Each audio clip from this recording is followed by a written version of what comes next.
Allez, dernière séquence de cet après-midi, une table ronde qui rassemble des parlementaires de tous bords. Nous allons débattre des propositions qui soutenir pour une transition énergétique au service de tous, dans un contexte, on le sait, où aucun groupe n'a la majorité absolue à l'Assemblée nationale. Alors sont-ils prêts à des compromis? Lesquels? Des compromis à la hausse, à la baisse sur les ambitions? Eh bien, nous allons leur poser les questions.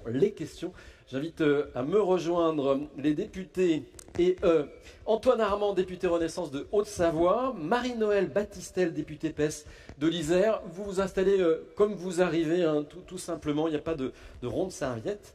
Yannick Jadot, sénateur Les Écologistes de Paris, Julie Lernos, députée Les Écologistes de Loire-Atlantique, Mathias Tavel, député Les Filles de Loire-Atlantique. Bonjour. Daniel Grémillet est en visio. Bonjour, vous allez bien? Bonjour. Merci à chacun et chacune d'être présent. Installez-vous. Alors avant de vous entendre, le temps de vous laisser vous installer. Voilà, bonjour Antoine Armand, merci de nous rejoindre. Avant que l'on démarre, je vous propose de découvrir tout de suite un micro-trottoir qu'on a réalisé auprès des enfants. C'est toujours très intéressant d'entendre les enfants. Qu'est-ce qu'ils pensent de la situation de notre planète?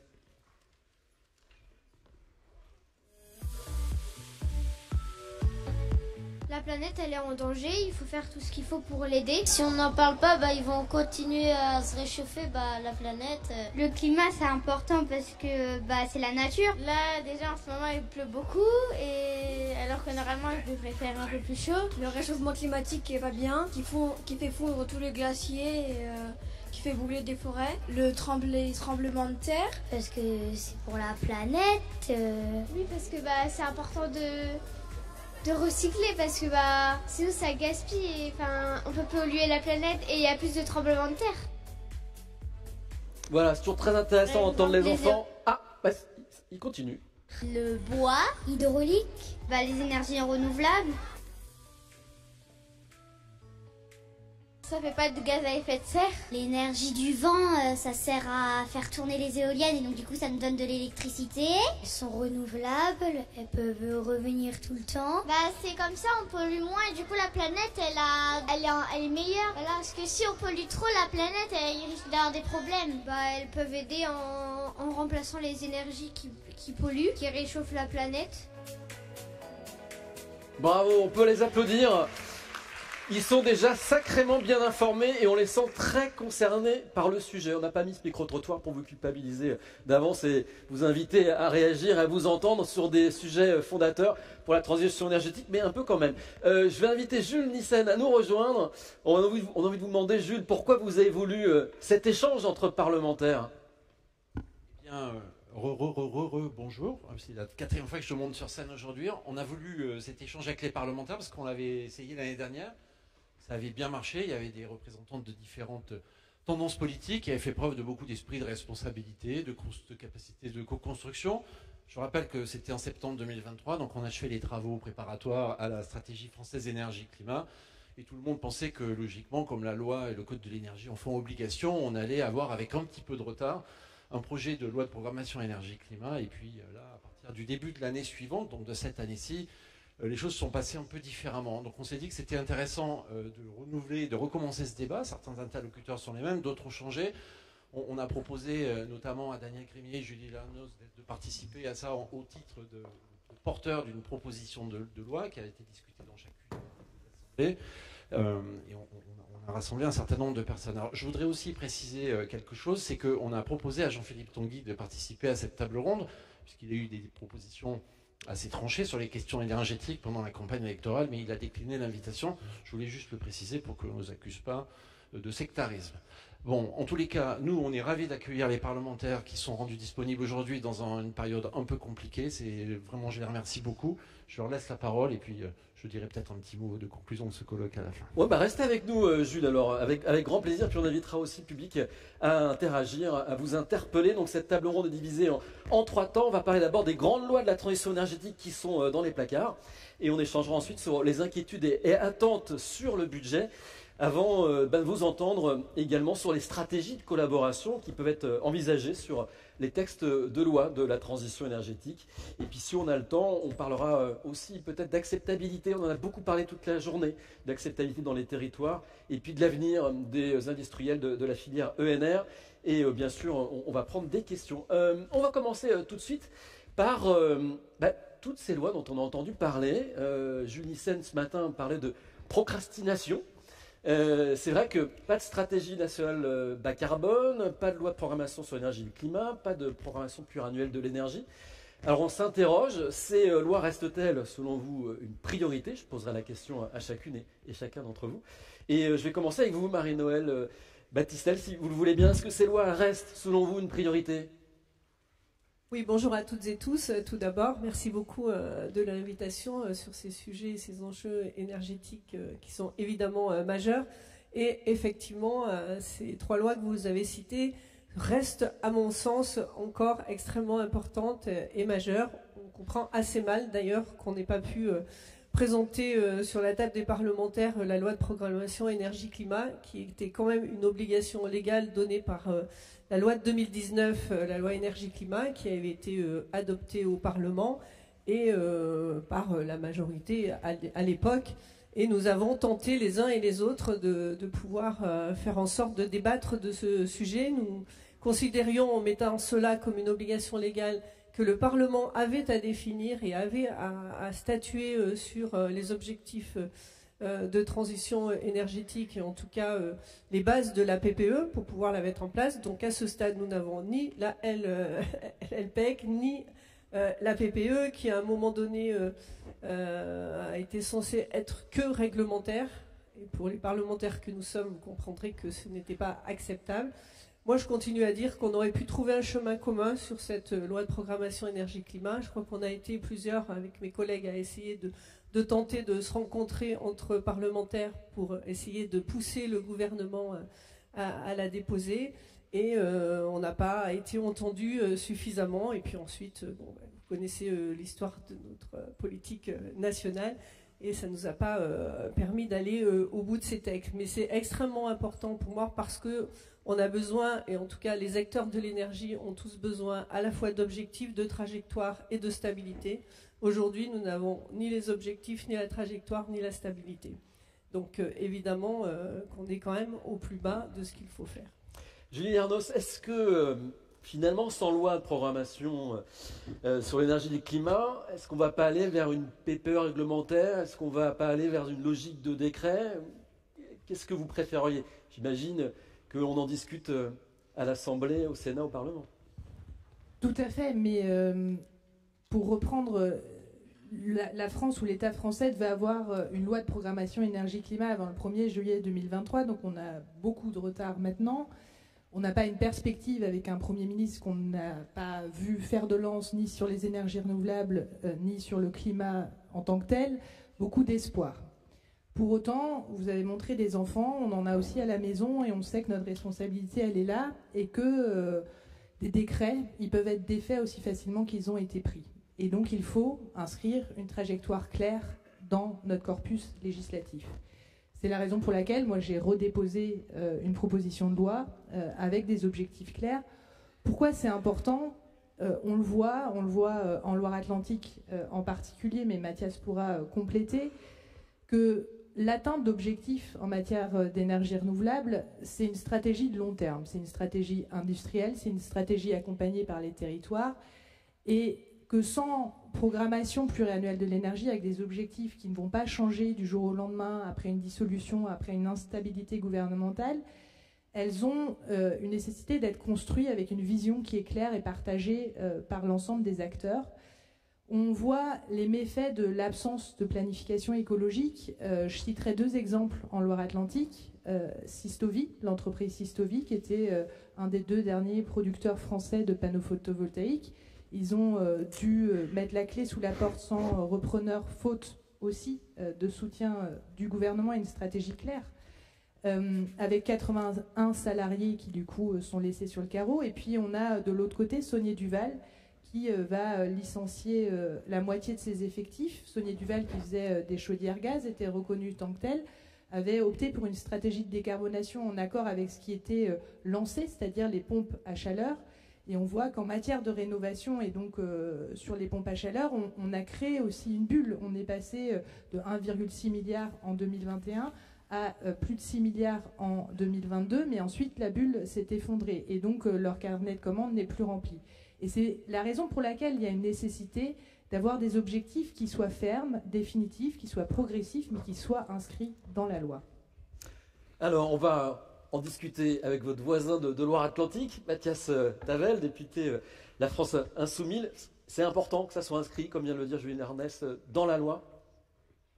Oui, d'abord, merci pour l'invitation. Évidemment, c'est important. Pourquoi? Pour deux raisons principales qui ont déjà été évoquées, mais pour le dire peut-être avec encore plus de force. D'abord, pour une question démocratique. Aujourd'hui, les enjeux énergétiques, c'est plusieurs milliards d'euros d'argent public, c'est des milliers, des dizaines de milliers, des centaines de milliers d'emplois, si on prend très largement, et ça ne peut pas être quelque chose qui est soustrait en quelque sorte à la délibération démocratique des Français et de leurs représentants, surtout si on veut ensuite que les décisions qui sont prises soient perçues comme pleinement légitimes et acceptables. C'est un peu plus loin, je ne veux pas rentrer dans le sujet là, mais si dès la manière de fixer ces objectifs ou de ne pas les fixer, on n'est pas dans le fonctionnement démocratique, respectueux des opinions et des votes qui puissent être faits, alors on se prépare à faire une course avec un boulet au pied ensuite. D'ailleurs, on peut au moins se reconnaître cette chose-là, c'est que la question de la loi énergie-climat, elle était dans la campagne électorale qui a eu lieu, elle était dans le programme d'une des coalitions, celle qu'on représente à plusieurs ici, et en la matière, on a plus d'un an de retard. Là, pour le budget, vous voyez qu'on aura peut-être quelques jours de retard. Imaginez, pas pour vous qui le savez, mais ceux qui nous écouteraient ou qui s'intéresseraient à la question, si on avait un an de retard dans le budget, tout le monde dirait c'est pas normal. Eh bien, c'est comme si on avait un an de retard dans le budget énergie renouvelable du pays. Ça n'est pas acceptable d'un point de vue démocratique. Et au passage, ça ouvre un décret, d'accord, mais si on doit changer de Premier ministre tous les 15 jours, 3 semaines ou autre, ça veut dire quoi? À chaque fois que le décret est remis sur l'ouvrage, qui peut être modifié, comment on donne, et c'est la deuxième raison, de la visibilité, de la stabilité pour les investissements qui sont nécessaires. Julie a parlé de Sistovi et de Saulnier Duval dans le département de la Loire-Atlantique, je n'y reviens pas, mais pour prendre un autre exemple, celui dans ma circonscription, à Saint-Nazaire, la question de General Electric, de l'éolien offshore, qui, après avoir perdu beaucoup de temps et de visibilité dans le premier mandat présidentiel, se disait là, maintenant, on a une trajectoire claire, des objectifs, et on va pouvoir les atteindre. Et clairement, aujourd'hui, il y a de l'incertitude, il y a de l'attente. Et cette attente, elle se paye. Elle se paye, par exemple, à General Electric à Montport-de-Bretagne, par 450 suppressions d'emplois. Et demain, si on doit relancer, comme on l'espère, cette activité, c'est des compétences qu'on n'aura pas et on viendra dire on n'a pas les compétences. Donc le temps perdu d'un point de vue législatif, c'est du temps qui est aussi perdu d'un point de vue de l'investissement, d'un point de vue de l'emploi, d'un point de vue des qualifications professionnelles dont on a besoin. Merci, je vous invite à réagir, hein. N'hésitez pas à poser vos questions, je les relayerai aux parlementaires. Antoine Armand, vous êtes d'une majorité qui était au gouvernement il y a peu, avec des dossiers qui étaient dans les ministères, qui étaient au gouvernement, et oui. Prenez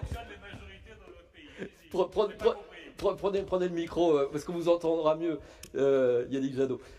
Donc, Agnès Pannier-Runacher avait travaillé sur des textes, il y a eu beaucoup de concertations, ça n'est pas allé au bout.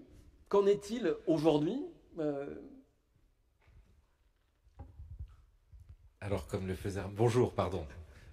J'avais envie de répondre tout de suite. Non, bonjour et merci d'organiser ces temps d'échange, y compris entre nous et y compris avec le Sénat, parce que je pense qu'on en aura encore plus besoin dans les prochaines semaines. D'abord, un mot pour dire que je partage la totalité de ce qu'ont dit mes collègues avec la problématique de ne pas avoir de loi de programmation, enfin, plus exactement, de ne pas avoir de stratégie énergétique, écologique, énergie, climat, travaillée démocratiquement, débattue, votée, et donc qui a la robustesse pour donner de la visibilité. on a au moins deux problématiques. La première, qui a été largement évoquée par mes collègues, c'est celle des filières industrielles qui ne peuvent pas s'appuyer sur des projets ou tout simplement sur de la visibilité pour produire, pour déclencher aussi des processus industriels. Et puis la deuxième, qui me paraît assez tristement d'actualité, qui est que je prétends pas qu'il y a une corrélation directe ou unique, mais il y a visiblement un effet très marqué sur la demande d'électricité décarbonée. Et je ne réduis pas les énergies renouvelables à l'électricité, évidemment. Mais je remarque qu'en tout cas, sur le volet électrique, on a, par rapport à ce qu'on espérait, une forme de dépression de la demande qui, évidemment, nous entraîne dans une sorte de cercle vicieux qui fait que chacun, notamment dans les milieux économiques, regarde avec prudence et se demande si on va vraiment tenir nos objectifs de décarbonation, si c'est une bonne idée d'investir, et donc ça, en retour, agit sur l'économie et notamment sur la production d'énergie renouvelable. Donc je pense que nous en avons absolument besoin. J'en profite pour dire qu'effectivement, on ne part pas de rien. La précédente ministre en charge de l'énergie, Agnès Pannier-Runacher, avait travaillé sur un avant-projet de loi, puis sur un projet de loi qui avait beaucoup de défauts, mais qui avait notamment la grande qualité d'exister et d'avoir été travaillé. Mes collègues Daniel Grémier en visio, Julie Arnaud ici, ont eu le mérite de déposer des propositions de loi qui nous ont valu, je le dis au moins pour la Commission des affaires économiques, la possibilité d'avoir un débat, qui a d'ailleurs, on peut toujours voir le verre à moitié vide en disant qu'on n'était pas d'accord sur tout, mais qui a quand même permis de faire émerger pas mal de points de consensus, y compris sur des sujets qui paraissaient indépassables. Et je pense que notre responsabilité, c'est plutôt de faire émerger les points de consensus. Donc je pense toujours qu'on a besoin et qu'on a besoin urgemment d'une loi. Je ne sais pas, puisque vous avez utilisé le présent et l'imparfait dans la même phrase, mais je ne sais pas d'abord quel sera le gouvernement, deuxièmement quelle sera sa majorité et troisièmement quelles seront ses lignes politiques. Mais je suis à peu près persuadé en revanche qu'entre la Commission des affaires économiques et du développement durable du Sénat et les nôtres à l'Assemblée, on peut très vite, en tout cas, moi, pour la Commission des affaires économiques, je prends cet engagement que très vite on puisse se mettre autour de la table pour travailler sur un certain nombre de points de consensus. Ils sont extrêmement nombreux. Et je crois qu'il n'y a pas que les petits-enfants qui peuvent dire qu'on a besoin d'éoliennes en France. Je pense aussi que les parlementaires sont capables de le dire. De même pour le panneau photovoltaïque, que ce soit sur toiture ou sur les grandes surfaces, etc., etc.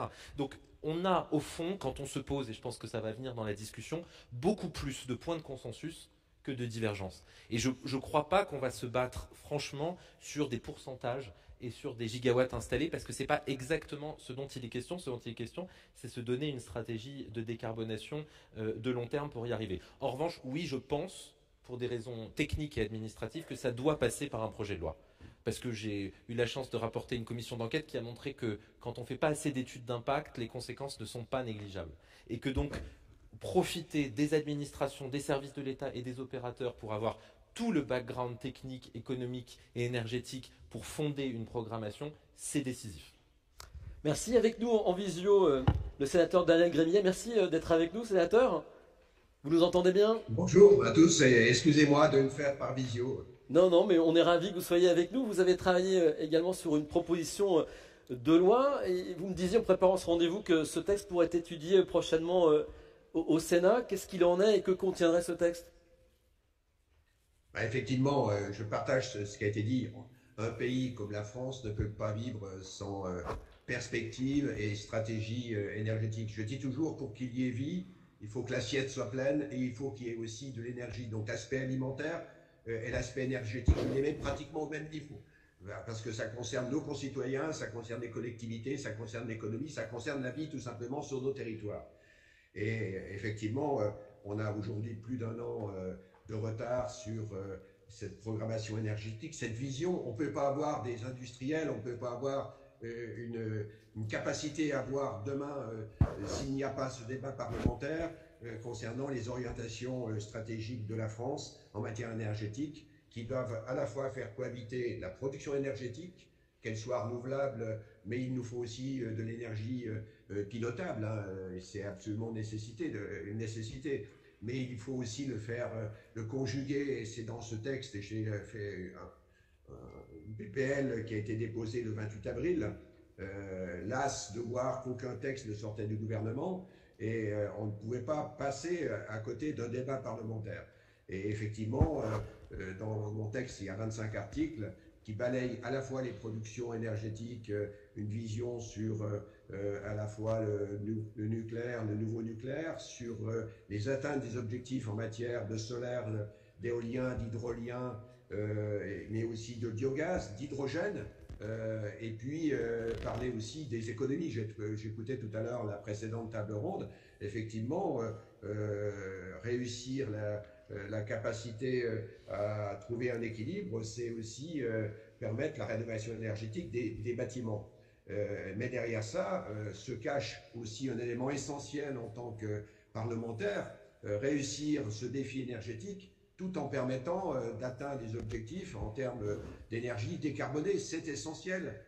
On ne peut pas avoir, et on le voit, les éléments climatiques que nous vivons nous rappellent à l'ordre régulièrement, et cet enjeu est absolument capital. Donc ce texte que j'ai déposé, qui est un texte où on devrait se retrouver, je crois qu'il n'a pas été déposé d'une manière il est déposé dans un sens de débat, dans un sens où on peut trouver un consensus entre nous dans l'intérêt de la France, dans l'intérêt de nos territoires, et je souhaite effectivement que le débat parlementaire, qui a déjà eu lieu en commission au niveau du Sénat, le texte, les amendements de commission ont eu lieu dans le premier semestre, et il devrait passer normalement début octobre en lecture, en séance au Sénat, puisque il va être dans les priorités des textes qui seront examinés au Sénat dès la reprise des débats parlementaires. Merci, sénateur. Yannick Jadot, on termine ce tour de table avec vous. Là, on parle des grands textes fondateurs, LPEC, PPE. Je vous voyais réagir. Bon, évidemment, il faut de la démocratie. Pourquoi il faut de la démocratie? Parce que ce qui est devant nous, ce que nous vivons en ce moment, est extrêmement lourd et inquiétant pour nos concitoyens. C'est le dérèglement climatique. Il n'y a qu'à lire le rapport du Haut Conseil pour le climat. Il dit clairement que l'absence de texte, que ce soit sur l'adaptation, sur l'énergie, sur le climat, sur les investissements, est une catastrophe pour notre projection, pour notre perspective, pour notre trajectoire climatique. Deuxièmement, on est quand même dans un contexte géopolitique extrêmement lourd, extrêmement fragile, et il ne faut pas l'oublier. Quand on parle de souveraineté énergétique, quand on parle d'importation d'uranium, de GNL, encore de gaz, de pétrole raffiné, de Russie, et nous contribuons à financer la guerre en Ukraine. Quand on parle de GNL des Amériques, et notamment d'Amérique du Nord, c'est du gaz de schiste, c'est vraiment une saloperie pour le climat. On est dépendant toujours du Kazakhstan, de l'Ouzbékistan. Le Niger s'est réglé pour la question de l'uranium, donc il y a un enjeu géostratégique absolument majeur. Et puis c'est un enjeu pour le portefeuille, c'est un enjeu pour nos filières industrielles. Après, on sait pourquoi il n'y a pas de loi. Quand vous posez des questions au gouvernement sur ce sujet de la programmation, on nous dit la référence, c'est le discours de Belfort. Le discours de Belfort, selon le président de la République, selon son gouvernement jusqu'à maintenant, fait force de loi. Et donc c'est un discours autour du nucléaire. Mon collègue Rémillet, qui a fait une proposition, on en a discuté, il y a des choses intéressantes sur la rénovation thermique notamment. Enfin, la proposition des Républicains au Sénat, c'est quand même 14 EPR, 15 SMR et potentiellement 6 EPR en plus. Pour une loi de programmation qui doit s'articuler sur les 5 prochaines années et potentiellement plus 5. Je ne sais pas quel sera l'EPR2 mis en service avant 2035, moi j'en connais pas. Donc en fait, on a une discussion qui est en dehors du monde. D'ailleurs, il y a quand même un groupe parlementaire qui s'appelle EPR maintenant. Faut quand même, le groupe écologiste aurait hésité sur ce nom-là. Mais ça raconte quand même quelque chose. Ce que je veux dire, c'est que aujourd'hui, si depuis tant d'années, l'instabilité économique, administrative, juridique, réglementaire est organisée délibérément sur les énergies renouvelables, c'est aussi parce qu'il y a des conflits de technologie. Alors je sais la position du syndicat sur cette question-là. Il n'y a pas forcément toujours concurrence. Et de toute façon, du nucléaire, on en a pour 25 ans. Mais la question quand même du nouveau nucléaire, doit faire l'objet d'un débat démocratique, y compris si on veut un débat sur la sobriété, sur l'efficacité et sur les énergies renouvelables. Sinon, ça ne marche pas. Il faut que ce soit un débat démocratique pour avoir un débat de rationalité. Il n'y a qu'à écouter le président de la CNDP sur le nouveau nucléaire. Il dit lui-même, on ne peut pas avoir un débat sur les EPR2 sans se poser la question de la fiabilité, de leur coût et du mode de financement. Et c'est vrai. Quand on écoute Raymond d'EDF, quand on écoute toute une série d'acteurs de l'énergie et de l'électricité, et franchement, on a l'impression que, y compris le débat parlementaire et le débat politique, parfois est déconnecté de cette rationalité-là. Donc on a besoin d'un débat démocratique pour mettre de la rationalité, pour mettre qu'on sache qui crée de l'emploi dans ce pays, pour savoir combien ça va coûter aux finances publiques les investissements énergétiques. Qu'est-ce qu'on veut faire sur notre territoire? Est-ce que la bataille climatique, qui est devenue aussi une bataille économique avec les États-Unis, avec la Chine, avec tous les autres, est-ce qu'on y prend part sur les secteurs où il y a bataille? Et pardon, le secteur de l'énergie nucléaire n'est pas un secteur où il y a bataille internationale, sinon avec la Russie, avec la Chine et d'autres. Mais où est-ce qu'on veut jouer, en fait? Et quand on a 10 ans, si on parle de PPE, pour, y compris, satisfaire potentiellement nos besoins en électricité, eh ben, nous savons qu'il y a simplement 2 piliers pour les 10 ans à venir. C'est à la fois la sobriété et l'efficacité, ça on le sait. Et puis c'est les énergies renouvelables. Enfin, vous pouvez prendre le truc dans tous les sens. Une fois que Flamanville fonctionnera, si ça fonctionne à plein pot sérieusement, il n'y aura pas de nouveau nucléaire dans les 10 ans qui viennent. Donc notre équation énergétique et notre équation électrique, elle est à base d'énergie renouvelable.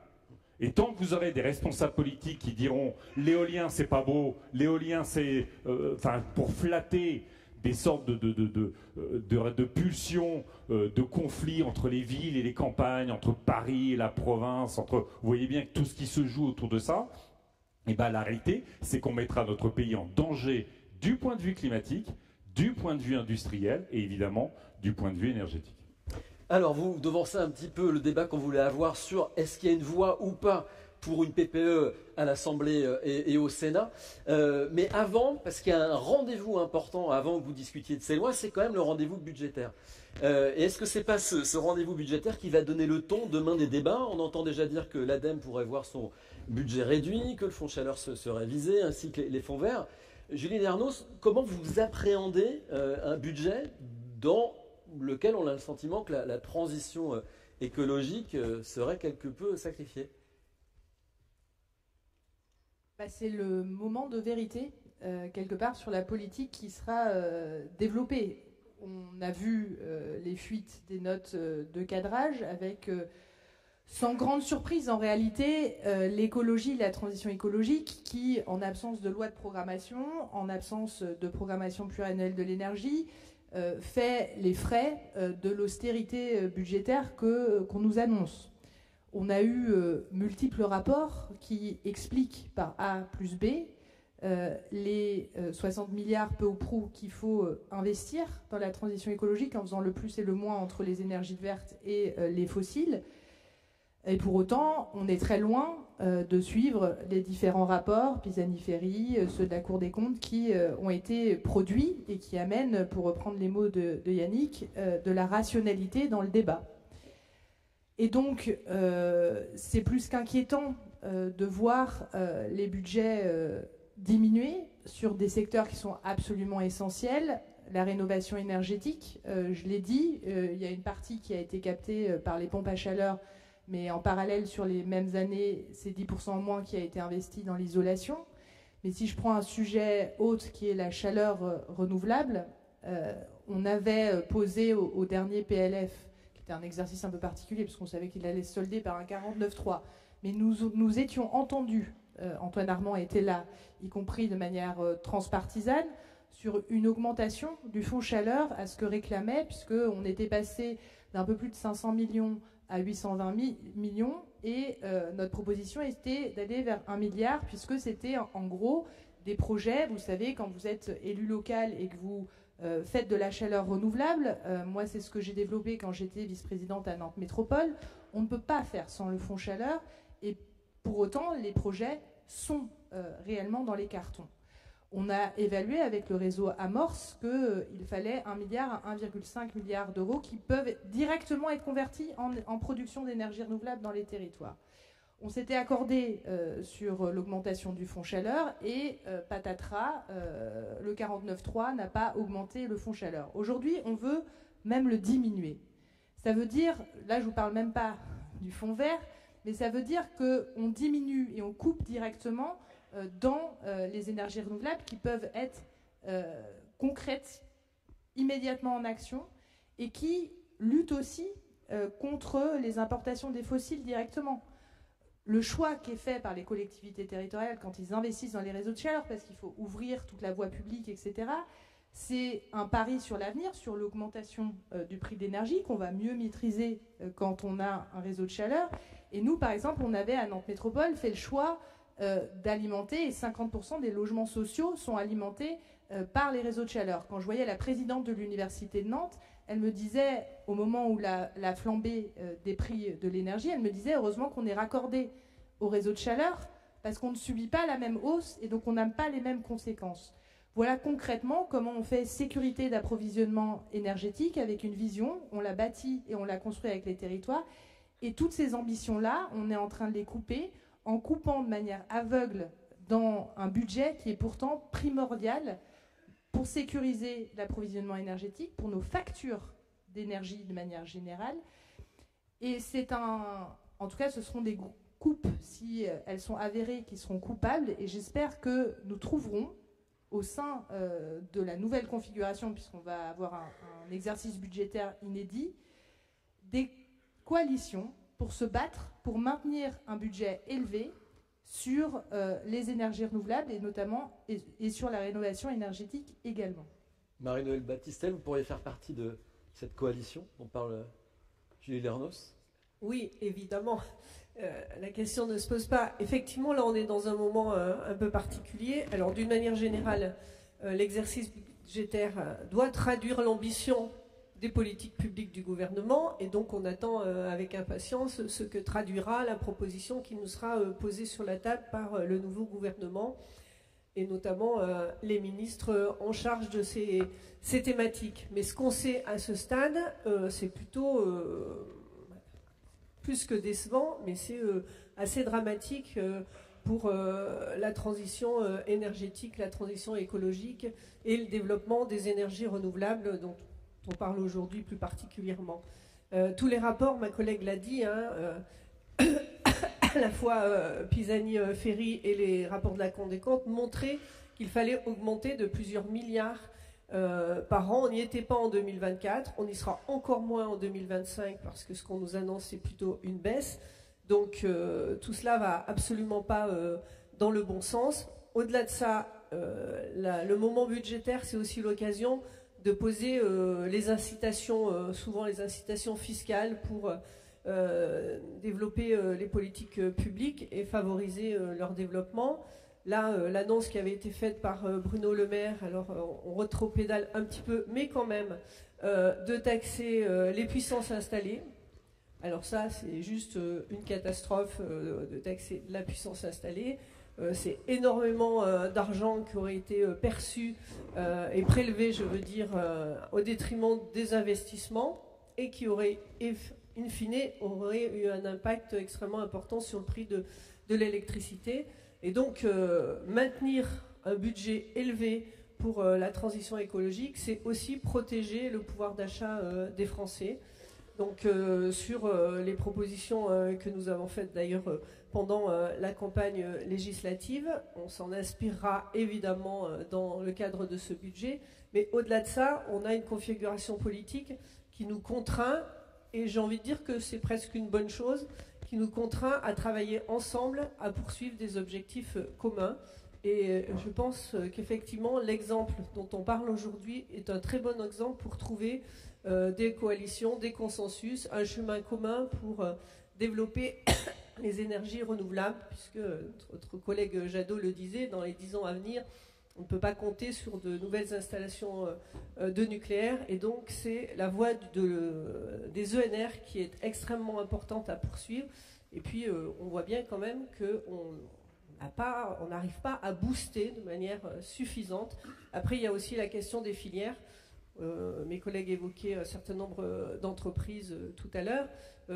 Est-ce qu'on n'a pas travaillé à l'envers depuis des décennies à financer finalement à la production au lieu de conforter les filières et de financer le développement des filières à la fois nationales et européennes pour ne pas se retrouver aujourd'hui confrontés avec quasiment plus d'entreprises photovoltaïques sur notre territoire. Il y en a encore une en Isère, Photowatt, qui vient d'être reprise, et donc il y a un certain nombre d'inquiétudes, mais bon, voilà, c'est un pas en avant, et essayons de conforter les filières qui nous restent, développer et innover sur les filières d'énergie renouvelable. Je crois que c'est aussi extrêmement important, et ça doit se traduire budgétairement, et de ce qu'on connaît aujourd'hui, ce n'est absolument pas le cas.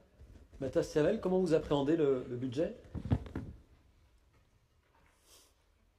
Bien, comme tout le monde, puisque nous n'avons toujours pas les documents, nous n'avons que ce qui en a fuité ou ce qui a été ici ou là évoqué, et même nos collègues présidents de commission des finances et rapporteurs généraux du budget qui ont voulu obtenir aujourd'hui les lettres plafond des documents n'ont pas pu y accéder, alors que c'est censé être une prérogative particulière de leur fonction. Donc ça augure mal d'une discussion transparente, ouverte, où on prend le temps de l'échange. Petit retour en arrière, quand on a été élu député, je pense Julie et moi notamment, le premier budget, on se disait on va pouvoir discuter.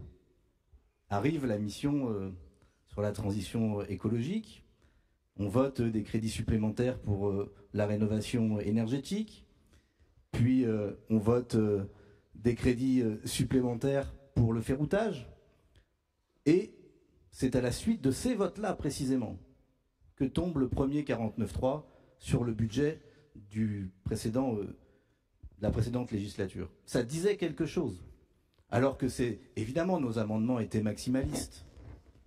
Mais pourquoi ils l'étaient ? Parce que même les amendements minimalistes étaient rejetés. Donc à un moment, la discussion n'a plus d'autre sens que d'être une discussion de symbole. Est-ce qu'on va être de nouveau dans cette situation-là avec un gouvernement et sa majorité qui rejettera tout main tendue? Si c'est le cas, malheureusement, ça finira pas en faveur des énergies renouvelables et en faveur de la sobriété. Et les éléments qu'on a, que ce soit la baisse du fonds vert, que ce soit sur MaPrimeRénov', que ce soit sur l'électrification des véhicules, que ce soit sur le budget de l'ADEME, que ce soit sur la biodiversité, c'est quand même des baisses qui sont entre moins 24 et moins 60% des budgets en question. Il ne peut pas être question d'adopter un budget dont l'écologie, pas seulement, mais l'écologie en particulier, est la cible principale d'une politique d'austérité. Il faut appeler les choses par leur nom. On a été capable de parler tous ensemble de planification écologique, je m'en réjouis. Maintenant, il faut qu'on soit capable tous ensemble de dire qu'on ne fera pas l'investissement dans les énergies renouvelables et dans la sobriété avec une politique d'austérité budgétaire. Et donc, la question, c'est qui paye ? Parce qu'effectivement, ça a un coût. Et là-dessus, est-ce que la question de la taxation des superprofits, notamment des industries, pétrolières ou autres, la question de la taxation des plus hauts patrimoines, comme le préconisait le rapport Pisani-Ferry, la question de mettre en cause les niches fiscales brunes pour dégager des ressources au service de la transition écologique et des énergies renouvelables, est-ce que cette discussion va pouvoir avoir lieu ou pas ? Si elle n'a pas lieu, malheureusement, ce sera de nouveau un budget de régression et pas un budget pour faire avancer les questions d'énergie renouvelable et de transition écologique. Antoine Ramon, est-ce que vous êtes prêt à accepter des coupes budgétaires sur la transition écologique ? Alors, pardon de rentrer dans la question de manière technique, mais il y a des choses qui sont budgétaires, directement budgétaires, et il y a d'autres qui ne le sont pas. C'est pas à cette salle que je vais apprendre ce que c'est que la CSPE. D'ailleurs, ça a été souvent utilisé contre les énergies renouvelables pour dire que ça coûtait très cher, jusqu'à ce que ça arrange chacun de voir que ça rapportait. Bon. C'est pas exactement le même type de mécanisme budgétaire. Et d'ailleurs, alors je constate que mes collègues qui sont dans l'opposition à une majorité qui était au gouvernement en savent plus que moi qui suis dans une majorité qui était au gouvernement sur le budget. Donc, je ne prononce pas sur des oui-dire. Je pense qu'on a d'abord, avant, et j'y viens après évidemment au budget, avant la question stricto sensu du budget, c'est-à-dire des subventions, besoin de stabilité, et donc de stabilité de la CSPE, de la stabilité dans les grands mécanismes aujourd'hui qui président au développement des ENR en France depuis longtemps, l'obligation d'achat, etc. On a besoin de stabilité, absolument. Et je n'ai pas entendu que ce soit mis en doute, mais si ça devait être mis en doute, je dis dès maintenant que ce serait une très mauvaise idée. Et ensuite, il y a la partie déclinaison avec subvention ou garantie de la transition écologique et énergétique qui passe par l'ADEME, mais pas que. Et évidemment, je fais partie de ceux qui pensent, même si on est dans un monde budgétaire contraint et que mes collègues avaient voulu ajouter un point de PIB de déficit l'année dernière en votant un amendement à 12 milliards sur la rénovation énergétique, même si on est dans ce cadre-là, je maintiens que je pense que l'écologie fait partie, si on raisonne budgétairement intelligemment, des derniers domaines sur lesquels il faudrait appliquer des coupes, puisque ce sont des dépenses d'investissement économique, écologique, et en partie, même si c'est malheureusement un peu moins direct, social, avec la lutte contre la précarité énergétique et la rénovation. Je dis que c'est un peu moins direct parce que c'est pas absolument toujours évident de constater l'efficacité de tous les dispositifs. Mais je ne pense pas qu'on puisse faire des économies sur l'écologie, pour le dire simplement, surtout aujourd'hui. Surtout quand on avait lancé, je me fais l'avocat de la défense, surtout quand on avait lancé un certain nombre de prospectives. Julie parlait du fonds chaleur. On avait des engagements plus qu'oraux à pérenniser, amplifier des fonds qui jouent un rôle de subvention, mais qui jouent aussi un rôle pour les collectivités. En Haute-Savoie, chez moi, c'est pareil, de stabilisation et de mise en confiance, parce que quand vous êtes un élu local, que vous lancez une étude, parce que vous avez été convaincu par votre élu en charge de la transition énergétique de le faire, et qu'ensuite il faut passer à l'investissement supplémentaire, si c'est à ce moment-là que l'État se met en branle et dit finalement on va réduire de moitié, ou ce qui a été annoncé ce sera l'année prochaine, c'est un problème. Donc je pense que c'est le dernier domaine sur lequel on doit faire des économies, et que si on doit les faire, parce que en tout cas c'est ma sensibilité, je considère qu'on doit quand même avoir une stratégie de redressement des finances publiques, il faut les faire sur les domaines qui ont le moins besoin de subventions. Et donc je pense aux filières industrielles qui ont besoin d'être soutenues, qui peuvent l'être d'ailleurs pas seulement budgétairement, mais aussi par des instruments européens, par une capacité de la France à aller demander, je vois qu'on a des nouveaux commissaires européens, des instruments de protectionnisme vert et des instruments beaucoup plus robustes, même si les commissaires européens sont, comme mon collègue Jadot, assez radicalement anti-nucléaire, ce que je regrette. Mais au fond, c'est ça, la première question, c'est la question du cadre économique, fiscal, qui doit présider à ça. Et d'ailleurs, dans la salle, je ne crois pas être face à des chasseurs de subventions ou à des demandeurs de budget. Je suis face à des entreprises qui demandent une stabilité fiscale réglementaire et un cadre fixe dans la loi qui leur permet d'investir. Et bien sûr, pour les collectivités, des garanties et des subventions. Mais ne le prenons pas à l'envers. La première question, et c'est pour ça qu'on a commencé par la loi de programmation, la première question, c'est d'avoir une perspective stable qui donne confiance et qui n'oppose pas les énergies bas carbone.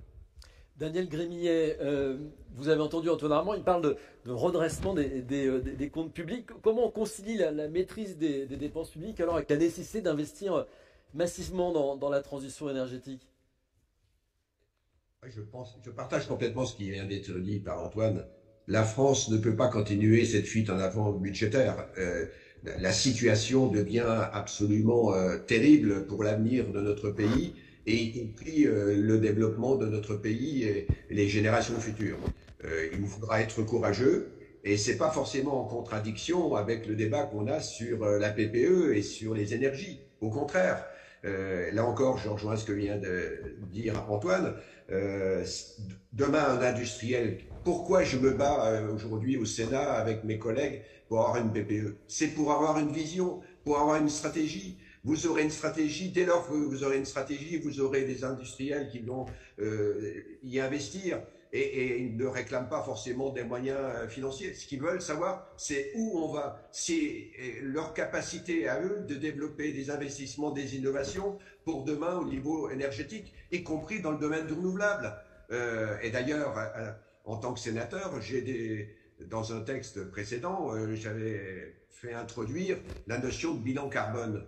Je pense qu'on n'en serait pas là, et j'ai beaucoup écouté ce qui a été dit tout à l'heure par des collègues sur des entreprises françaises en fragilité, notamment dans le solaire. On n'en serait pas là si on avait eu le courage de mettre la notion de bilan de carbone dans les achats. Aujourd'hui,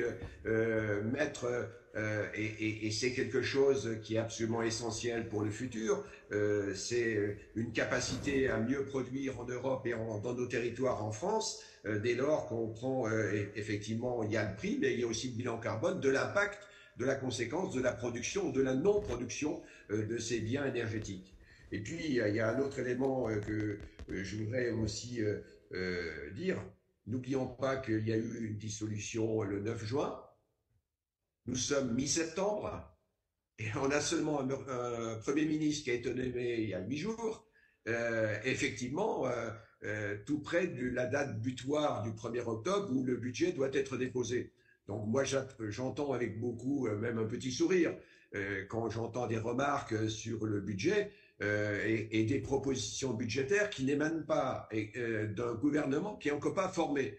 Je pense qu'aujourd'hui, on paye vraiment très cher cette dissolution et on paye sûrement aussi encore plus cher cette incapacité, effectivement, à avoir nommé un Premier ministre avant et d'être dans la situation dans laquelle nous nous trouvons. Et puis, je terminerai mon propos sur l'aspect budgétaire. N'oublions pas qu'il y a des évolutions aussi européennes en matière du marché de l'électricité. Et aujourd'hui, il y a quelque chose d'assez intéressant qu'il faut aussi prendre en compte, c'est les contrats à long terme. C'est sûrement un moyen nouveau de financement, tant par les entreprises, pas uniquement les gros consommateurs d'énergie, mais aussi on peut imaginer des contrats à long terme plus dynamiques, voire quelque part qui concernaient les populations. Parce que il y a un point que personne n'a encore évoqué.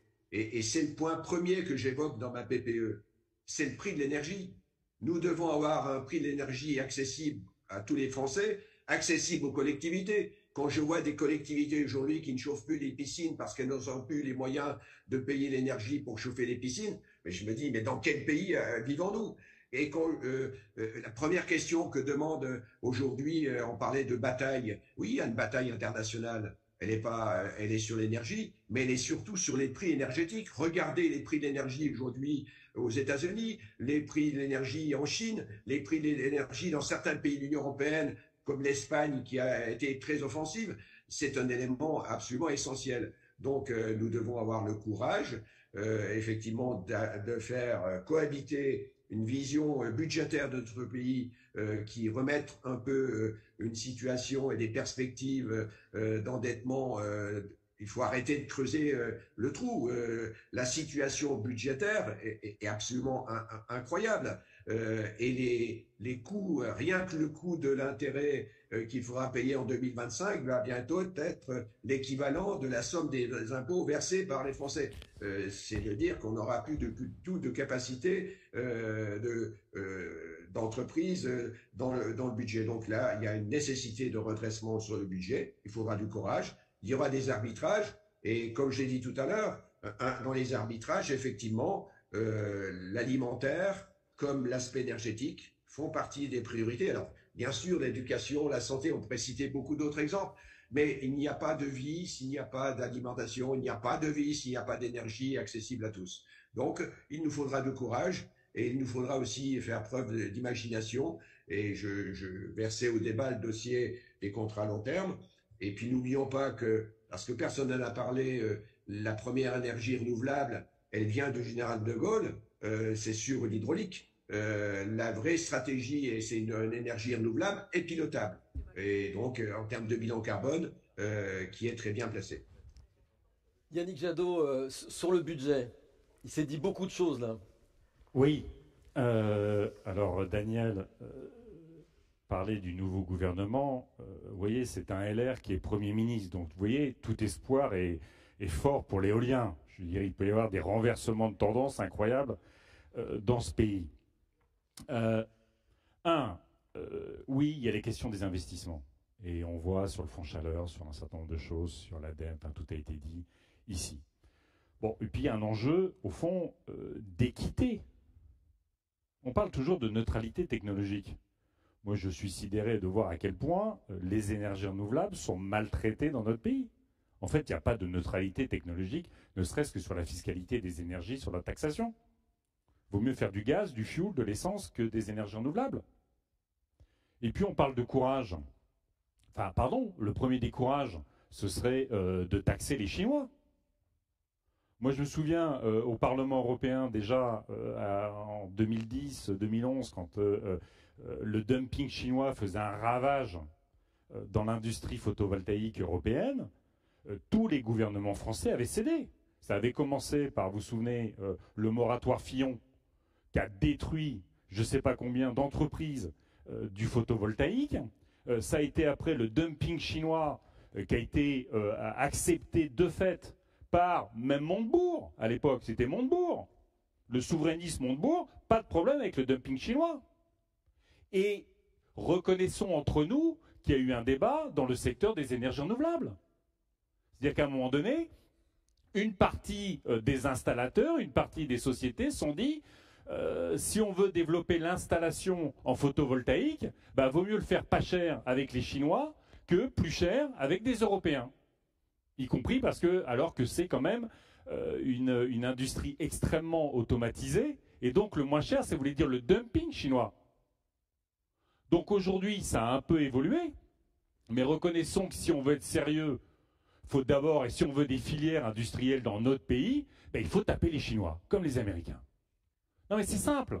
Je veux dire, vous n'aurez pas d'industrie photovoltaïque à moins d'une incroyable rupture technologique qui rendrait une industrie européenne, française, compétitive technologiquement, mais si on ne tape pas les Chinois sur le dumping, il n'y aura pas d'industrie. Et on aura la même chose sur l'éolien. On a pensé longtemps que, bah, évidemment, c'est gros l'éolien.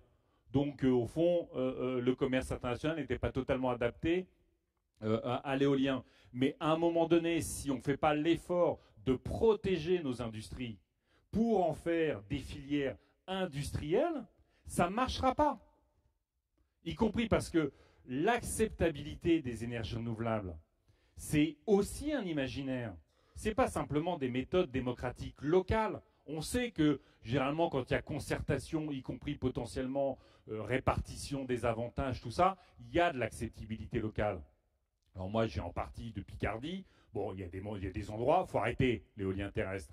Mais si on avait à peu près la même densité dans les Hauts-de-France, enfin dans le reste de la France que dans les Hauts-de-France, on aurait notre objectif 2050. Si on avait la même densité qu'en Allemagne, on aurait notre objectif 2050. Bon, ça, on connaît les processus. Mais l'acceptabilité, c'est aussi à la fois un discours politique, donc l'imaginaire de ce qu'est notre empreinte écologique. Si on veut de l'énergie, est-ce qu'on accepte le GNL russe? Est-ce qu'on accepte le gaz de schiste? Est-ce qu'on accepte les puits ou les champs gaziers en Ouganda ou le pétrole ou en Tanzanie ou ailleurs, au Mozambique? Ou on regarde et on voit des pales tourner, on voit des panneaux photovoltaïques, y compris parfois un peu dans les champs, et on se dit, bah tiens, ce dont j'ai besoin, c'est produit localement. Et il n'y aura pas de discours sur la sobriété, à mon avis, dans ce pays efficace, tant qu'une partie de notre transition énergétique se fera sur le dos de l'extractivisme dans les pays du Sud. Donc il faut ramener tout ça à nous. Il faut des filières chez nous. Mais donc, les conditions d'équité. Les conditions d'équité. Pardon, cette année, on a l'EPR de Flamanville, plus 16 milliards. Qui paye sur une entreprise 100% détenue par l'État? On a appris par un communiqué de presse, Hinkley Point, plus 16 milliards. Qui paye? Vous connaissez les conditions de négociation d'Hinkley Point. C'est que pour nous. On a appris les EPR2, et ben pof, plus 16 milliards, un communiqué de presse. Enfin ça, c'est de l'argent public, pardon. C'est pas de l'argent privé qui va investir dans EPR2. C'est pas de l'argent privé qui va payer la facture d'Hinkley Point.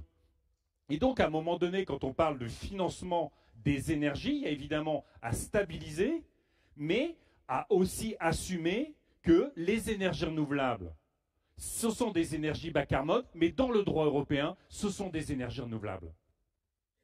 C'est quand même invraisemblable que la France ait été le seul pays européen à ne pas tenir son engagement 2020 et que ce soit le seul pays européen à ne pas avoir fait son PNEC parce qu'ils ne veulent pas afficher un objectif d'énergie renouvelable. Si on veut de la stabilité, et comme le dit Grémillet, si on veut des perspectives, des projections d'investissement et d'installation industrielle, eh ben, il faut un objectif d'énergie renouvelable et pas un objectif foireux d'énergie décarbonée dont on sait qu'à la fin, il est rempli avec de l'énergie nucléaire.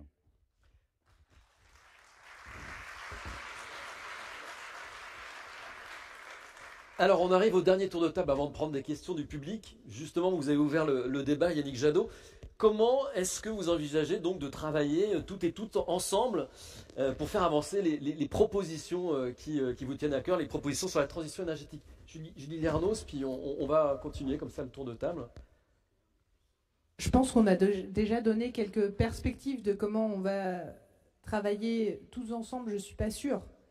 Il y a quand même un sujet, Yannick l'a évoqué, c'est qu'aujourd'hui, le nucléaire masque toute ambition sur les énergies renouvelables et sur la sobriété. Je dis ça lors des groupes de travail qui avaient été instaurés par Agnès Pannier-Runacher, dans un objectif de définir une loi de programmation énergie-climat, il y avait un élément essentiel qui est ressorti de l'ensemble des groupes de travail et dans la conclusion, appuyé sur les scénarios élaborés de RTE, qui est qu'en 2035, nous avons un réel souci d'approvisionnement d'électricité dans notre pays. Il va nous manquer, au bas mot, il y a les différents scénarios, plus ou moins industrialisés, plus ou moins sobres, et il y a notre socle, si on garde le nucléaire existant. Les puissances d'énergie renouvelables installées, et donc il nous manque 150 TWh, mais dans 10 ans, dans 11 ans, à l'horizon 2035. Et le seul moyen de produire de l'électricité à cet horizon-là, ce sont les énergies renouvelables. Et donc, on a des objectifs rationnels qui sont extrêmement clairs. Donc, comment on va travailler ensemble? On a un plan d'urgence à mettre en place sur les énergies renouvelables. Comment on va doubler l'éolien terrestre dans cette période-là? Comment on va faire en sorte que le photovoltaïque, on passe de 20 TWh à 93 TWh? En fait, c'est très concret. On a les projections, on a des travaux sérieux, on a planché, on a travaillé ensemble. Et toute personne qui a travaillé sérieusement sur le modèle énergétique français ne peut pas masquer les choses en disant on va faire 14 EPR, 20 EPR, ça c'est le programme du Rassemblement national. Chacun sait que, oui, maintenant les Républicains ont repris les objectifs en termes d'énergie du Rassemblement national qui n'ont aucune réalité. Personne, même de la filière plus pro-nucléaire que pro-nucléaire, dit qu'on va pouvoir installer 20 nouveaux réacteurs nucléaires d'ici 2035. La question du nucléaire, c'est la question d'après. Là, on a un réel sujet, un réel souci, qu'on ait une fibre écologique ou pas d'ailleurs. C'est comment on fait pour assurer la sécurité d'approvisionnement énergétique dans notre pays. Et donc, il faut à un moment donné qu'on puisse avoir ce débat sur les énergies renouvelables et qu'on arrête de nous brandir uniquement le nucléaire. Ce n'est pas la solution de maintenant. Si inquiétant, c'est le nouveau conseiller environnement qui vient d'être nommé par Michel Barnier. On n'a peut-être pas la feuille de route budgétaire, mais en tout cas, c'était la personne en charge du nouveau nucléaire. On voit mal sa fibre sur les énergies renouvelables se développer. Mais je pense qu'on a un défi qui est collectif. C'est-à-dire que les écologistes demandent et appuient de manière ferme le fait qu'on augmente de manière exponentielle les énergies renouvelables. Ça n'est pas une surprise, ça n'est pas un scoop. Mais je pense que les histoires des territoires, des collectivités territoriales, des industriels, il faut qu'il y ait un cri qui soit collectif et appuyé. Et je pense que oui, il y a une responsabilité sur celles et ceux, y compris qui ont exercé des responsabilités. Je pense notamment à Agnès Pannier-Runacher, qui a elle-même conclu ses travaux et donc a une connaissance des prospectives qui existent et qui sont là et dont on n'a en réalité pas beaucoup besoin de débattre de manière supplémentaire. Il y a une responsabilité de dire il nous faut gagner ce combat et donc il faut qu'on le gagne collectivement, même s'il y a des vents contraires. Il faut trouver les moyens d'avancer de manière concrète ensemble. Moi, j'ai déposé et redéposé, après la dissolution, la proposition de loi qui a été débattue dans la Commission des affaires économiques. Je vois qu'on a un changement de président de la Commission des affaires économiques. Je vois l'engagement qu'il a pris en disant « c'est important que nous puissions débattre de manière sereine de ces perspectives ». Et je pense aussi que de manière thématique, Marie-Noëlle, sans aucun doute, évoquera l'hydroélectricité avec une mission d'info qui avait été démarrée juste avant la dissolution, parce que c'est une part importante aussi dans notre pays de production d'énergie renouvelable. Mais il nous faudra aussi une proposition de loi sur la chaleur, sur l'éolien, etc., etc. Parce que Yannick a absolument raison. C'est une honte absolue que notre pays soit le seul pays dans l'Union européenne qui non seulement n'a pas atteint ses objectifs, mais ne va et poursuit le fait de ne même pas atteindre ou essayer de faire semblant d'atteindre les objectifs pour la décennie suivante. Et donc, partons ensemble de manière collective à chacun de nous, à chacune des échelles où on exerce des responsabilités. Antoine Armand, vu que vous exercez des responsabilités au sein de la présidence de la Commission des affaires économiques, c'est ce qu'a dit Julie Ernos, elle parle d'un plan d'urgence, elle invite à travailler sur des projections concrètes sur les ENR. Donc, vous pouvez trouver une voie dans l'hémicycle sur la LPEC, la PPE, avec quel arbitrage nucléaire, ENR, sans tomber dans des postures, et tout en essayant de trouver une majorité à des textes importants. Oui, je crois, comme vous venez de le dire, il faut se garder de tomber dans des postures et qu'il faut qu'on réussisse à dépasser ce qui nous a empoisonné pendant des années, c'est-à-dire de vouloir faire de la sobriété, des énergies renouvelables électriques ou thermique ou du nucléaire, le bouc émissaire à tour de rôle pour ne pas en fait avancer sur ses propres turpitudes. Je pense que chacun doit prendre sa responsabilité et qu'on doit corriger les déséquilibres qui existent. Je suis pas totalement en désaccord avec tout ce qui a été dit sur ce sujet-là, mais au fond, je pense que sur la question énergétique d'ailleurs, comme sur beaucoup d'autres textes pour le futur gouvernement, en tout cas dans l'année qui nous attend, sur les sujets extrêmement techniques comme cela, on aura besoin de l'analyse des services de l'État, des opérateurs, des administrations, et on aura besoin qu'il y ait une traction gouvernementale. Je pense que dire qu'on fera adopter un grand texte avec des soubassements techniques sans le gouvernement ou pas sans passer par un PJL, en tout cas, j'ai le sentiment que c'est difficile. En revanche, il est une évidence que pour que ce texte aille au bout, et on en a besoin, entre sénateurs et députés et de toute sensibilité, de se mettre autour d'une table et peut-être avant de commencer par l'arithmétique, de mettre sur la table nos quelques points d'accord. On en a déjà, y compris en commission des affaires économiques cette année, pu vérifier un certain nombre sur le nucléaire existant, sur les énergies renouvelables thermiques, sur la proportion d'énergie renouvelable électrique, sur les filières renouvelables, sur l'hydroélectricité, même si c'est un chantier qui n'est pas uniquement d'objectif, mais qui est bien un chantier maintenant d'urgence juridique. Donc les mettre sur la table et puis ensuite voir qui est prêt à participer et qui se cabre s'il y a le mot énergie renouvelable ou qui se cabre s'il y a le mot nucléaire. Parce que dans ce cas-là, on peut recommencer et puis on se refait une commission d'enquête dans 30 ans. On aura sûrement changé de sens dans la manière de le faire, mais le résultat risque d'être le même. Donc au fond, c'est ça mon avis d'urgence. Et honnêtement, et y compris, j'ai pas compté autour de la table en projection, mais enfin autour de cette table, y compris virtuellement, on ne doit pas être très loin d'avoir une majorité absolue à l'Assemblée nationale. Si on prend par exemple cet échantillon-là, et donc on n'est pas très loin d'être capable de porter ça. Je pense qu'on a aussi quelque chose en France, et ça j'ai pu le voir sur les précédentes lois, quelque chose qui, j'aime pas ce terme, mais qui ressemble à du perfectionnisme. C'est-à-dire qu'il faut absolument qu'on arrive à avoir des cris, et c'est peut-être un des défauts du projet de loi qui avait été présenté par le gouvernement, il faut qu'on ait réussi à décrire dans le détail, y compris dans la loi, alors que parfois ça relève du réglementaire, l'ensemble des énergies, des objectifs, avec les moyens juridiques pour y arriver, quand bien même on n'est pas d'accord. Or, il faut que dans le climat difficile dans lequel on est, il y a un rang des priorités, et que si on arrive à être d'accord pour dire que transcrire l'objectif des accords de Paris en France et donc la stratégie nationale bas carbone et donc les objectifs européens qui sont indispensables en quelques grands objectifs qu'on arrive à décliner législativement, qu'on se met d'accord et que ce texte est in fine voté, la pression démocratique et notre capacité, enfin notre devoir ensuite d'examiner que la loi est bien appliquée. Je dis ça parce que, et ça il faut balayer devant sa propre porte, il n'a échappé à personne dans cette pièce que à peu près la moitié des décrets d'application de la loi d'accélération des énergies renouvelables sont encore dans les cartons. Donc notre travail n'est pas seulement de faire la loi, mais aussi de s'assurer, et les rapporteurs de toute sensibilité l'avaient montré à l'Assemblée, qu'elle soit bien appliquée. Il y a quand même un moment, ça devient extrêmement problématique. Si une fois qu'on s'est battu pour voter une loi qui n'a pas satisfait tout le monde par ailleurs, y compris dans cette salle, on n'est même pas fichu de l'avoir complètement appliquée. Je pense que c'est quand même aussi important de le souligner. Mais donc, commençons par quelques points d'accord, par ce fameux plus grand dénominateur commun, pour ensuite avancer. Si chacun propose sa loi idéale, je pense qu'à la fin, il n'y a pas de loi. Alors, je vais me tourner vers Daniel Grémillet, vu qu'il a proposé une loi. Daniel Grémillet, vous avez entendu Antoine Armand, chacun doit prendre ses responsabilités. Il invite à mettre sur la table des points d'accord. Est-ce que vous pouvez avoir des points d'accord? Vous n'allez pas vous cabrer, parce qu'il parle de se cabrer, vous n'allez pas vous cabrer s'il y a un peu trop de NR?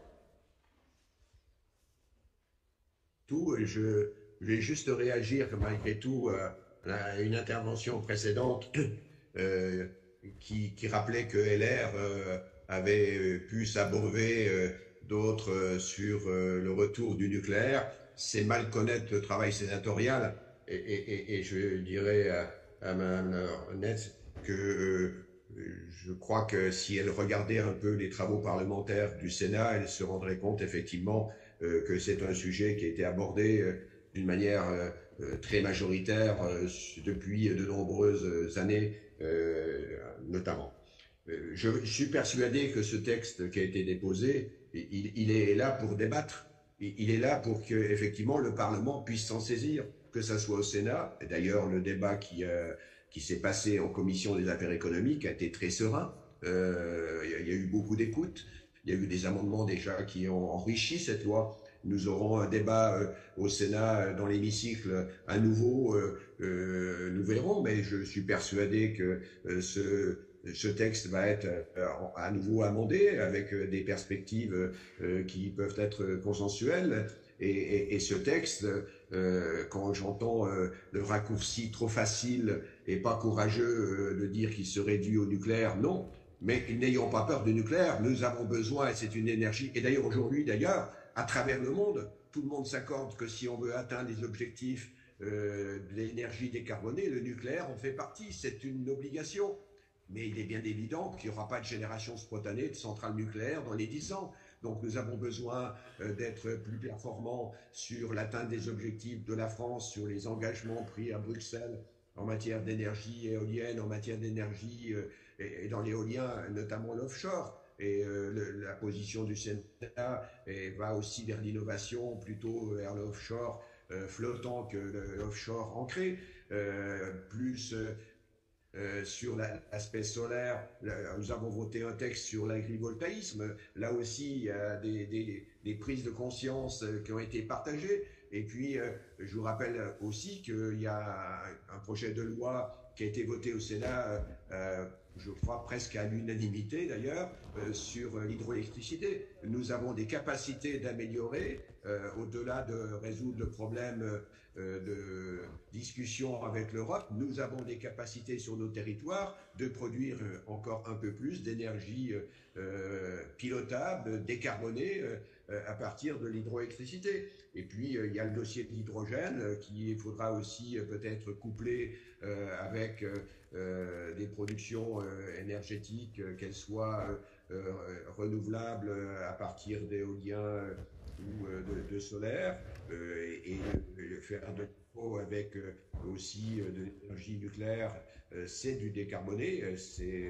L'hydrogène, c'est un sujet, il y a une bataille. N'oublions pas que nous avons des régions qui ont investi, et les premières livraisons des premières motrices fonctionnant à l'hydrogène vont être livrées en 2025.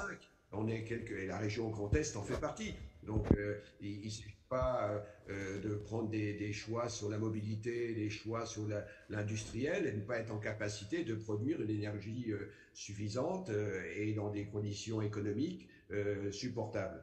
Et la dernière remarque que je ferai sur l'aspect énergétique, c'est aussi sur le transport. Qui dit production énergétique, il faut transporter cette énergie, qu'elle soit électrique, qu'elle soit gaz. Et là aussi, sur le biogaz, il y a une position très offensive du Sénat, d'être plus présent encore sur le développement du biogaz dans nos territoires. Et je partage ce qui a été dit tout à l'heure dans la précédente table ronde.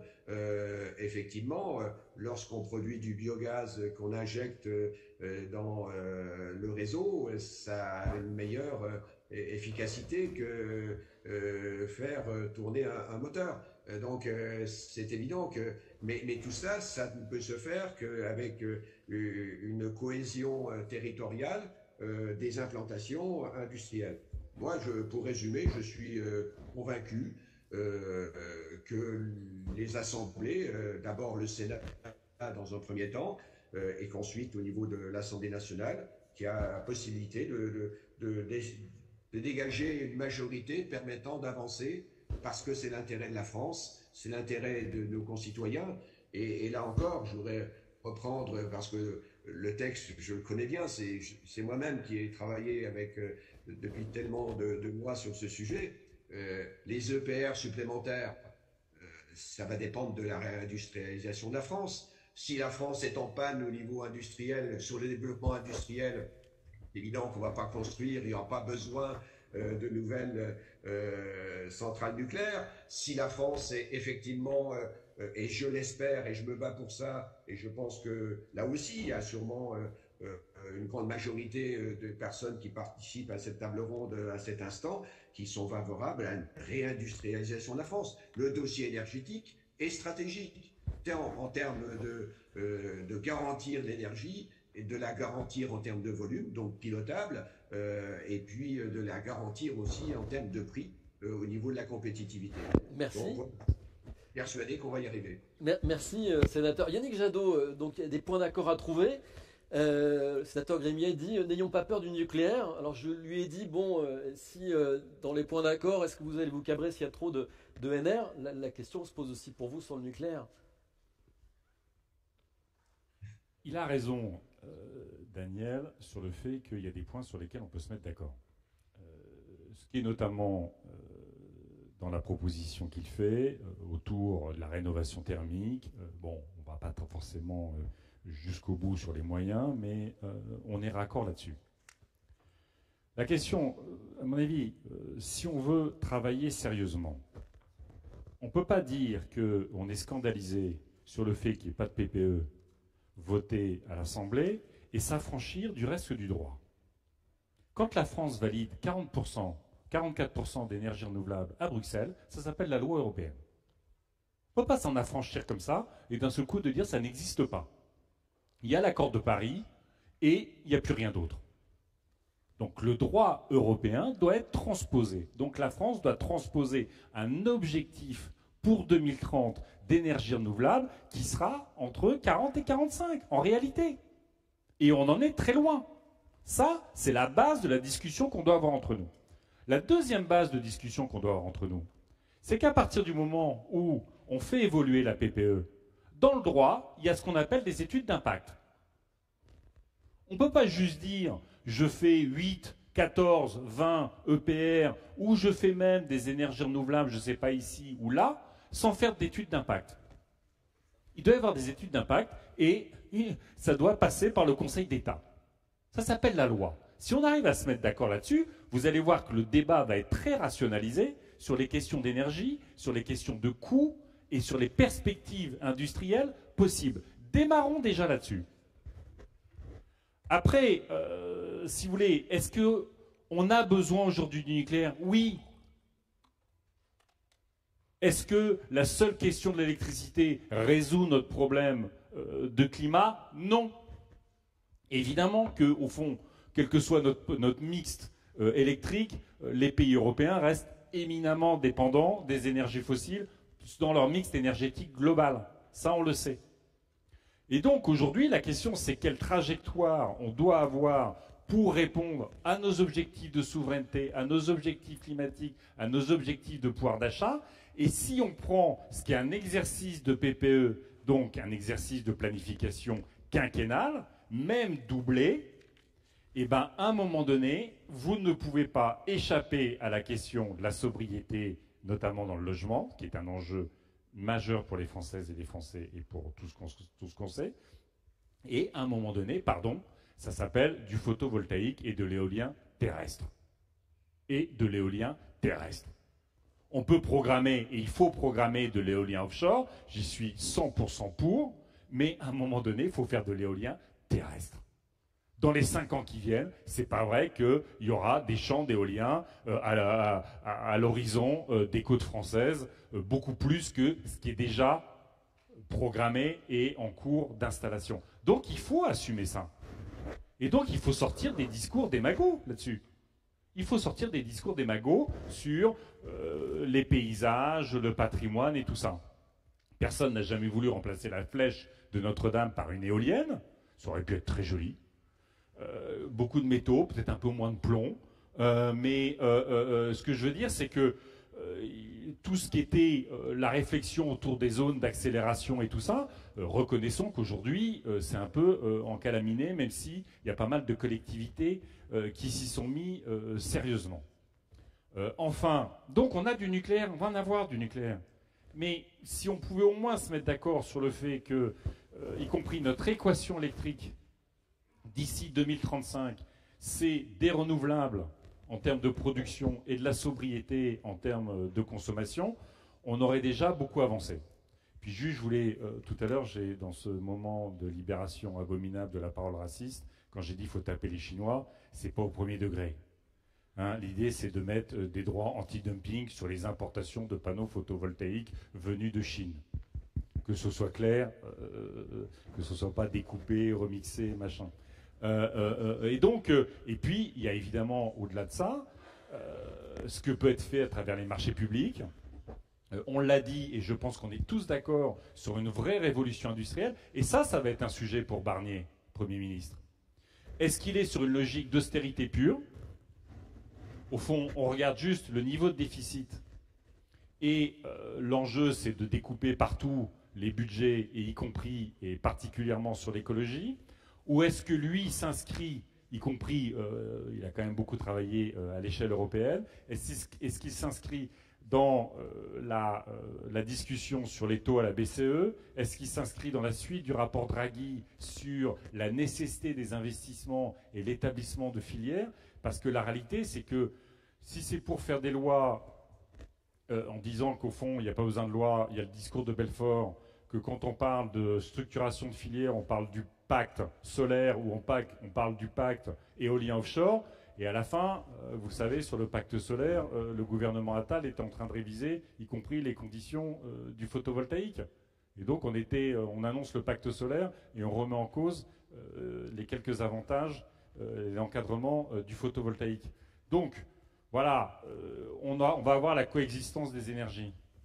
Mais, encore une fois, démarrons de ce qu'est le cadre. Oui, il faut une loi sur la programmation de l'énergie. Pardon, mais le cadre, c'est aussi un cadre européen. Et ça veut dire qu'on doit avoir un objectif énergie renouvelable. Et puis, dès qu'on discute d'une loi, on fait des études d'impact. Et là, sur le PR2, reconnaissez que, y compris quand vous écoutez Luc Raymond, on va rigoler pour essayer d'évaluer exactement le coût d'un EPR2. Et là, à ce moment-là, on sera peut-être un peu plus raisonnable et on discutera des énergies qui, objectivement, rationnellement, coûtent beaucoup moins cher à installer et sont beaucoup plus rapides à mettre en place. Merci. Mathias Tavel, donc il faut sortir des discours démagos, nous dit Yannick Jadot, donc sortir des discours mégalos sur les ENR et le nucléaire, ça permettrait de trouver une majorité? Déjà, si on veut trouver une majorité sur l'énergie à l'Assemblée, qu'on soit tous d'accord sur qui ne fera pas partie de cette majorité. Et il y a des absents aujourd'hui qui n'ont pas souhaité être là, le Rassemblement national. Et sur l'énergie, le fait que dès le départ, on pose comme un interdit le fait de s'appuyer sur les voix de ce camp-là, donne la trajectoire vers laquelle on va aller. Quand on regarde la composition de l'Assemblée aujourd'hui, sans les voix de l'extrême droite, vous aurez nécessairement une majorité qui sera nettement plus favorable aux énergies renouvelables que si vous regardez de l'autre côté. C'est le premier point. Deuxième point, on a parlé de ce qui a été fait précédemment, les ateliers initiés par Agnès Pannier-Runacher, il y avait des gens qui n'étaient pas invités. La France Insoumise, dont je suis membre et je pense que la contribution de mes différents collègues qui travaillent sur les énergies renouvelables aurait été utile à cette réflexion et à cette discussion si on veut avoir une majorité à l'Assemblée. Après, prenons les problèmes les uns derrière les autres. On a en ce moment même une fin de débat public sur la planification maritime, avec des enjeux énormes sur les objectifs pour la filière de l'éolien. Déjà dans les discours du mois de mai de Bruno Le Maire, il y avait beaucoup d'appels d'offres attribués à horizon 2035. On sait tous lire le langage des communiqués ministériels. À horizon 2035, ça veut dire après 2035. Là, les éléments qui doivent être confirmés bientôt, pour l'instant ceux qui sont discutés dans les moments de concertation, sur la façade où je suis, la façade de Namur, comme on dit, Bretagne, Pays de la Loire, on est à la moitié des objectifs qui étaient attribués en identification de potentiel. On devait trouver entre 6 et 9 gigawatts de potentiel sur cette façade à horizon 2035. Pour l'instant, la proposition qui est sur la table, c'est 3. Si c'est ça sur toutes les façades, ça veut dire qu'on va être très mal sur l'objectif global. Donc, est-ce qu'on est d'accord là-dessus pour dire qu'il n'est pas question, que ce soit le discours de Belfort ou autre chose, de revenir en arrière sur cette question-là? Deuxièmement, je vais vite, sur la question de l'hydrolien, il y a, avec notre collègue député de Cherbourg, des choses qui ont été annoncées. Maintenant, il faut que ce soit mis en œuvre. Et là aussi, on ne peut pas revenir à chaque étape en arrière.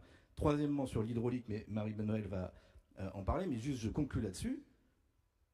Si on veut respecter l'objectif européen d'énergie renouvelable, et il le faut, il faut aussi être capable de dire à la Commission européenne et aux parlementaires européens qui sont là que pour que la France respecte cet objectif sur les énergies renouvelables, elle a besoin de pouvoir maîtriser la manière dont elle renouvelle les concessions hydroélectriques, et pas par une mise en concurrence, et elle a besoin, sur les énergies renouvelables, de pouvoir avoir des règles protectionnistes, il faut oser le mot, parce que sinon, on fait de l'énergie renouvelable avec des composants chinois, on fait des parcs éoliens qui sont supervisés à un moment de leur construction par des navires qui battent pavillon au Vanuatu, et là-dessus, c'est très compliqué de convaincre les électeurs, les citoyens, que c'est d'intérêt général quand vous avez ce type de pratique. Donc si on veut pouvoir aller fort sur les énergies renouvelables, il faut qu'il y ait des contenus locaux, il faut qu'il y ait des emplois locaux, et y compris, ça passe, je rejoins ce qui a été dit, par à un moment une protection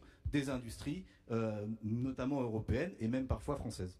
Marie-Noëlle Battistel, à la sortie de ce débat, vous diriez qu'il y a une majorité, il y a une voix à l'Assemblée, au Sénat pour faire sortir cette PPE, alors en plus avec de l'hydraulique dedans. Je pense qu'au regard de tout ce qui a été dit, on voit se dessiner quand même une majorité possible. Et la question, elle est aujourd'hui, est-ce qu'on a le choix? Non, on n'a pas le choix.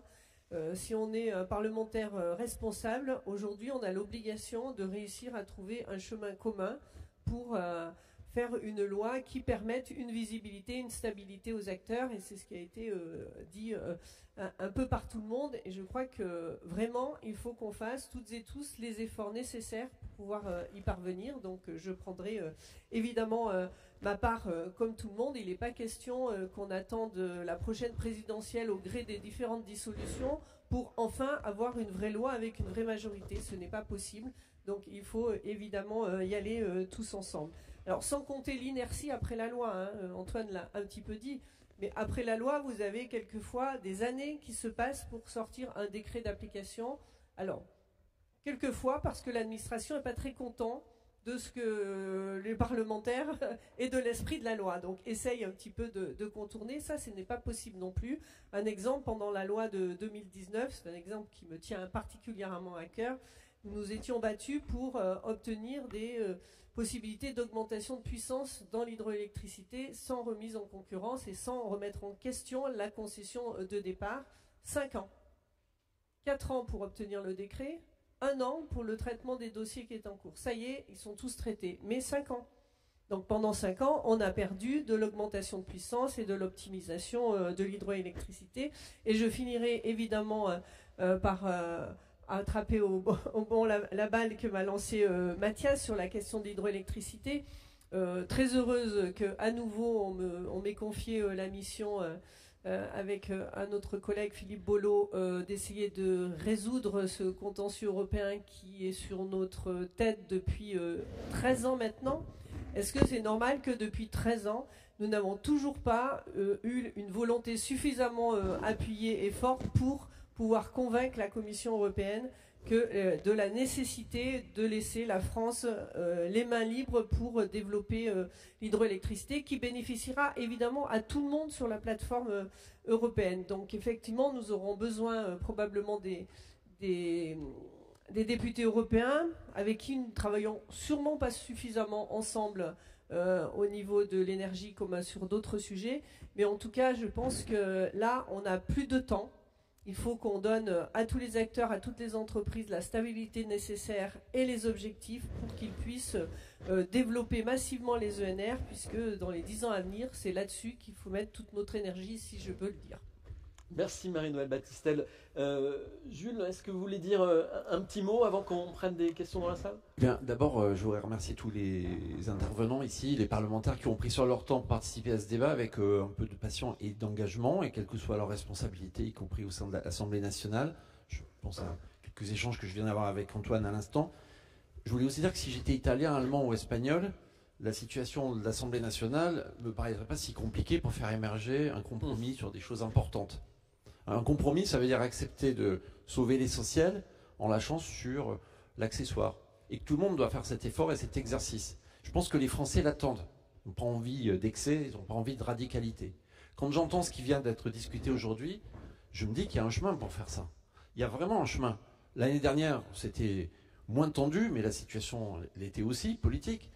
Mais au fond, ça n'a pas vraiment changé. Tout le monde partage la nécessité. Tout le monde partage l'objectif.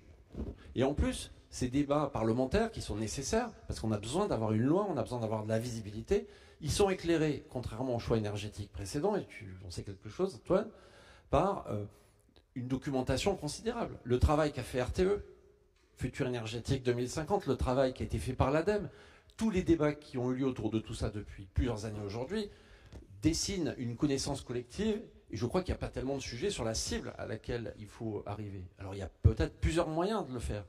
Enfin, ils ne s'éloignent pas radicalement les uns des autres.